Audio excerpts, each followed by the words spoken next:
नमस्ते सबैजनालाई, मेरो नाम रूपन तामाङ।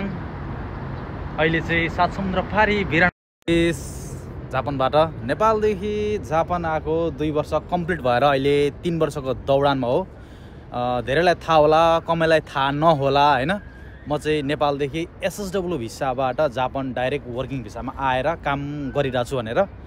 सो धेरैजनाको जिज्ञासा थियो कि एसएसडब्ल्यू भिसाबाट जापान गएर पैसा कति कमाइ हुन्छ, सम्पूर्ण खर्चहरू कटाएर कति बचाउन सकिन्छ। धेरैजनाले सामाजिक सञ्जाल मार्फत मलाई यस्ता मेसेजहरू कमेन्टहरू गरिराख्नु भएको थियो। सो उक्त यहाँहरूको मेसेज कमेन्टलाई मध्यनजर गरेर यहाँहरूको कौतूहलता मेटाउनको लागि भनेर आज मैले यो भिडियो बनाइरहेको छु। अन्तिमसम्म हेर्नुहोला। सुरुमा यहाँहरूलाई मैले एउटा कुरा के जानकारी गराउन चाहे भन्दाखेरि जापानिज भाषामा एक मान भनेको चाहिँ नेपाली 10,000 रुपियाँ हो। जति पनि हामी नेपालदेखि एसएसडब्ल्यू भिसा अन्तर्गत जापान आउँछौँ, हामी सबैले पाउने भनेको बेसिक सेलेरी सुरुवाती चरणमा भनेको 17 देखि 20 मानको हाराहारीमा। मैले यसरी मान भन्दाखेरि चाहिँ अलिकति पैसा सानो देखिएला, थोरै सुनिएला, तर यहाँहरूले नेपालीमा कन्भर्ट गरेर आफैले हिसाब गर्नु होला। मसँग अहिले कापी डट पेन केही छैन। सो मैले यो भिडियो आज मात्रै किन पनि बनाएको भन्दाखेरि आज मात्रै हाम्रो कोठाको चाहिँ कटौतीहरू जति पनि हाम्रो खाना खर्चहरू हुन्छ त्यो सब हिसाब किताब भएको थियो दाजुभाइको अघि जस्ट अगाडि। सो त्यो भएकोले गर्दाखेरि भाइ चाहिँ आज काममा जाँदैछ भरे, अनि त्यो भएकोले गर्दाखेरि भाइ चाहिँ अब चार्ज गर्नु पऱ्यो नि त, रातभरि नाइट हान्नु छ। त्यो भन्दा त भाइ चार्ज गर्ने अरे नि, म चाहिँ बाहिर निस्केको छु। अनि यो भिडियो चाहिँ मैले अस्तिदेखि बनाउनु पर्यो यो विषयमा भनेर सोचिरहेको थिएँ, तर मैले चाहिँ यो हिसाब किताबहरू चाहिँ खासै राखिरहेको थिएन। त्यो भएकोले गर्दाखेरि अब जस्ट अघि भर्खर हिसाब गरेर आएको। सो त्यो भएकोले गर्दाखेरि मैले यहाँहरूलाई जे छ त्यही भनिरहेको छु। अनि बेसिक सेलेरीको कुरा गर्न गइरहेको थिएँ म। जति पनि हामी नेपालदेखि एसएसडब्ल्यू भिसाबाट जापान आउँछौँ, हामी सबैले पाउने भनेको 17 देखि 20 मानको हाराहारीमा हो। त्यो चाहिँ बेसिक सेलेरी हो।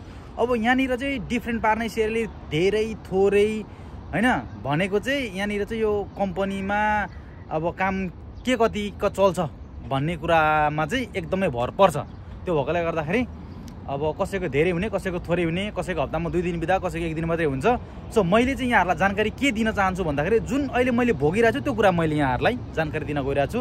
यहाँहरूलाई मैले के भन्न चाहेँ भने मेरो चाहिँ हप्तामा 6 दिन काम हुन्छ, 1 दिन मात्रै बिदा हो। अनि प्रत्येक दिन मेरो चाहिँ 9 घन्टा काम हुन्छ। त्यसो गर्दाखेरि हाम्रो कम्पनीमा चाहिँ ओभर टाइम चाहिँ लगभग नहुँदा 54 घन्टा, त्योभन्दा माथि भयो भने 60 घन्टासम्म हुन्छ। त्यो भएकोले गर्दाखेरि अलिकति बेसी पैसा चाहिँ आउँछ मेरो। सुरुवाती चरणको मेरो सेलेरीको कुरा गर्ने हो भने लगभग ओभर टाइम मैले सुरुदेखि आएदेखि गरेको। त्यो भएकोले गर्दाखेरि मेरो सुरुवाती चरणको सेलेरीको कुरा गर्ने हो भने कटाएर 18 देखि 20 मानको हाराहारीमा आउँथ्यो। भन्नुको मतलब हामीले सेलेरी जुन पाउँछौँ त्यो पाइसकेको सेलेरीबाट चाहिँ 2 पल्ट पैसा कटाइ हुन्छ। सुरुवाती चरणमा चाहिँ हामीले कम्पनीबाट पैसा पाउनुभन्दा अगाडि नै कम्पनीबाट चाहिँ हाम्रो चाहिँ यो ट्याक्स भयो, पेन्सन भयो, जुन हामीले बसेको ठाउँको माटोको पैसा भयो हैन, अनि हेल्थ इन्सुरेन्स हो, यो सबै काटेर चाहिँ मेरो एकाउन्टमा पैसा कति आउँथ्यो भन्दाखेरि 18 देखि 20 मानको हाराहारीमा। कहिलेकाहीँ सेलेरी जस्तो कुरो कहिले घटबड भइ नै हाल्थ्यो। मैले जुन अहिले यो कुरा गरिरहेको चाहिँ मेरो सुरुवाती चरणको जुन 2 वर्ष अगाडिको सेलेरी थियो। र त्योबाट कट्ने भनेको चाहिँ कति थियो भन्दाखेरि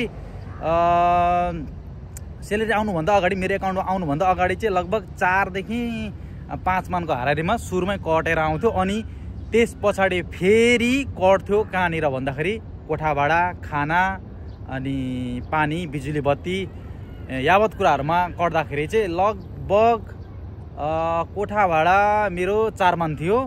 अनि खाना यता गर्दाखेरि लगभग सिङ्गल हुँदाखेरि म एक्लै हुँदाखेरि चाहिँ 3 मान समथिङले पुग्थ्यो। किन भन्दाखेरि काममा गएको बेलामा एक टाइम उतै खाइन्थ्यो। सो अनि एक टाइम मात्रै मैले कोठामा खाना खाने हो। तपाईँहरूलाई नै थाहा नै होला, परदेशी जीवन एक्लै भइसकेको पछाडि सधैँ खाना बनाएर त खाइँदैन, काचाकुचो कहिले के खाइने कहिले के खाइने होइन, त्यसो गरिन्थ्यो। त्यो भएकोले मलाई 3 मान 4 मान समथिङले चाहिँ 1 महिना पुग्थ्यो, जुन चाहिँ म सुरुवाती चरणमा एक्लै बस्थेँ। र अहिले चाहिँ उक्त कोठामा हामी 2 जना दाजुभाइ बस्छौँ। प्रिय भाइ हाम्रो राई भाइ पूर्व खोटाङको, अहिले चाहिँ दाजुभाइ रुम सेयर गरेर बस्छौँ। अनि त्यो भएपछि चाहिँ हाम्रो कोठा भाडा चाहिँ केही मात्रामा घटेको छ अहिले। अनि हामी परदेशमा पैसा कमाउन आएको हो नि त, पसिना बगाउन आएको, हामी पैसा बगाउन आएको होइन। सो त्यो भएकोले गर्दाखेरि चाहिँ अहिले हामी दुईजना सेयर गरेर बसौँ। अनि अहिले चाहिँ हामी खाइमनो पनि हाम्रो कोठादेखि नजिकै छ। सो उक्त ठाउँमा चाहिँ अलिक महँगो भएकोले गर्दाखेरि अलिकति टाढो, जुन चाहिँ हाम्रो कोठादेखि 15 देखि 20 मिनट लाग्छ। सो त्यहाँ गएर हामी सामानहरू किन्छौँ, जुन सामान चाहिँ एकदमै धेरै सस्तो छ। अनि हालसाल चाहिँ मैले नै त्यो ठाउँबाट सामान किनेर लानुपर्छ भनेर कम्पनीमा जति पनि हाम्रो दाइहरू हुनुहुन्थ्यो सम्पूर्ण दाइहरूलाई भनिसके पछाडि चाहिँ अहिले हामीले हाम्रो कम्पनीमा जति पनि चाहिने खाद्य सामग्रीहरू छ, जुन सागपातदेखि लिएर भयो विविध कुराहरू, सो सम्पूर्ण सामानहरू चाहिँ हामीले त्यहाँनिरबाट किनेर ल्याएर जान्छौँ। सो किन भन्दाखेरि पनि कम्पनीले हाम्रो भविष्य बनाइदिएछ भने कम्पनीलाई 2 रुपैयाँ भने फाइदामा जाओस् भन्ने हिसाबले हामीले त्यहाँबाट सामान किनेर लगिरहेछौँ। सो तपाईँहरू नि जापान हुनुहुन्छ अथवा अन्य कुनै देश हुनुहुन्छ भने चाहिँ यहाँहरूले पनि कम्पनीप्रति चाहिँ एकदमै धेरै पोजिटिभ सोच दिनु होला, किनकि कम्पनीसँग हाम्रो चाहिँ भविष्य जोडिएको छ। अब यो कुरालाई यहीँ छोडिदिउँ, कुरालाई अन्तै मोडिदिउँ। मैले के भनिरहेको थिएँ, कोठा भाडा 4 मान अनि गर्दाखेरि 7 मान घटाउँदाखेरि लगभग 10-11 मान मरेर कहिलेकाहीँ 10 मान बढ्थ्यो, नत्र भने 9 मान 8 मान त्यस्तै हुन्थ्यो सुरुवाती चरणको मेरो स्यालेरी सेभिङ। किन भन्दाखेरि सबैलाई चासो हुन्छ क्या, आइसके पछाडि चाहिँ कति बचाइन्छ कति हुन्छ यता त्यता भन्ने कुरो। मैले त्यो गर्दाखेरि त्यति हुन्थ्यो। अनि एक्स्ट्रा खर्चहरू चाहिँ लगभग म एकदम धेरै कन्जुसाइ गरेर गर्थेँ। 1 मान 1.5 मान 2 मान बाहिरतिर गएर खाने होइन, त्यो यताउता चाहिँ एकदम कन्जुसाइ गर्थेँ। किनभने पैसा एकदमै धेरै थोरै बस्दो सुरुवाती चरणमा। र अहिले चाहिँ त्यही स्यालेरी बढेर यहाँहरूले कतिजनाले अब फेरि मैले नभनिदिँदाखेरि फेरि होइन अहिलेको स्यालेरी चाहिँ कति छ भन्ने हुन्छ नि त। सो त्यो भएकोले त फेरि भिडियो बनाउनु पर्ने हुन्छ। सो अहिले चाहिँ मेरो त्यही स्यालेरी बढेर सबै कटाउने जति पनि छ त्यो कटाउने हल्का बिस्तारै बढ्दै जान्छ। जति यहाँ बस्दै गयो जति स्यालेरी बढ्दै गयो त्यति बढ्दै जान्छ। त्यो सम्पूर्ण कटाएर अहिले चाहिँ मेरो 24 देखि 26 मानको हाराहारीमा आउँछ। रिसेन्टली अघिल्लो महिनाको हेर्ने भने 26 मान आएको थियो मेरो सबै कटाएर।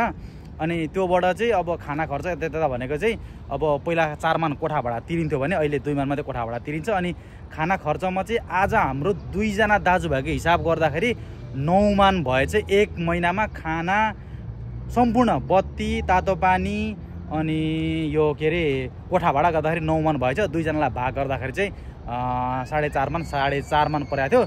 अनि यो पल्ट चाहिँ अलिकति थोरै नै खर्च भएको अनुमान गऱ्यौँ दाजुभाइले।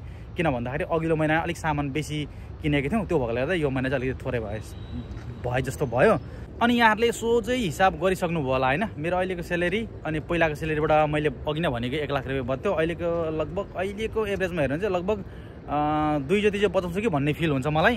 अब सधैँ एकनास हुँदैन स्यालेरी भन्ने चाहिँ कहिले बढेर कहिले घटेर त्यस्तै भएर आउँछ। भिडियोलाई म लामो बनाउन चाहिनँ, किन भन्दाखेरि जे मैले दिनुपर्ने कुरा थियो त्यो मैले दिनै सकेँ। सो यति भन्दै यहाँहरू पनि जापान आउन चाहनुहुन्छ भने चाहिँ म बिन्ती गरेर यो 10 अनलाई जोड्न त सकिनँ, 5 अनलाई जोडेर म यहाँहरूलाई के भन्छु भने स्टुडेन्ट भन्दा चाहिँ वर्किङमा आउँदा एकदम धेरै राम्रो छ। इभन मलाई राम्रो भइरहेको छैन, तपाईँहरूलाई नि राम्रो हुन्छ। अनि यति भन्दै मैले यो भिडियोलाई यहीँनिर अन्त्य गरेँ। अब बाँकी दिन यहाँहरूले मलाई यो एसएसडब्ल्यू भिसा सम्बन्धी केही जान्न बुझ्न मन छ अनि थाहा नभएको कुरा सोध्न मन छ भने यहाँहरूले मलाई टिकटकमा चाहिँ मेसेज गर्न सक्नुहुनेछ। फेसबुक आइडी चाहिँ मेरो पर्सनल नाम भएकोले गर्दाखेरि टिकटक आइडी चाहिँ मेरो युट्युब च्यानलको नामसँग रिलेटेड भएकोले गर्दाखेरि यहाँहरूले मलाई मेसेज गर्नुभयो भने मैले यहाँहरूको मेसेजको रिप्लाई चाहिँ ढिलो चाँडो अवश्य पनि दिने नै छु। अनि अर्को कुरो के भन्न चाहे भन्दाखेरि धेरैजनाले सम्बोधन गरेर दाई भाइ सन्चै हुनुहुन्छ या त्यस्तो तरिकाले गरेर हुँदा यहाँहरूले आफ्नै दाई आफ्नै भाइ सम्झेर होइन यहाँहरूलाई बुझ्न मन लागेको कुरो चाहिँ भ्याट्टै मलाई सोध्नुभयो हुन्छ। किन भन्दाखेरि म पनि काममा आउने जाने भइरहेको हुन्छ, त्यो भएकोले गर्दा समय एकदमै धेरै अभाव हुन्छ अनि बिचमा तपाईँ र हाम्रो अन्तर्क्रिया चाहिँ छिटो हुन्छ। सो त्यो भन्दै मैले यो भिडियोलाई यहाँनिर अन्त्य गरेँ। बाँकी दिन यहाँहरूसँग फेरि पनि यस्तै भिडियोहरूको साथमा भेट्ने नै छु। माया देखाइदिनु होला भन्न चाहे होइन। अब अहिलेको बुझ अकडको जमानामा यहाँ गएर सब्सक्राइब गर्नु लाइक गर्नु त्यो भनिराख्नु खासै आवश्यक पर्छ जस्तो लाग्दैन। सो यति भन्दै यहाँहरूबाट म ओजी लिन चाहन्छु। So thanks for watching.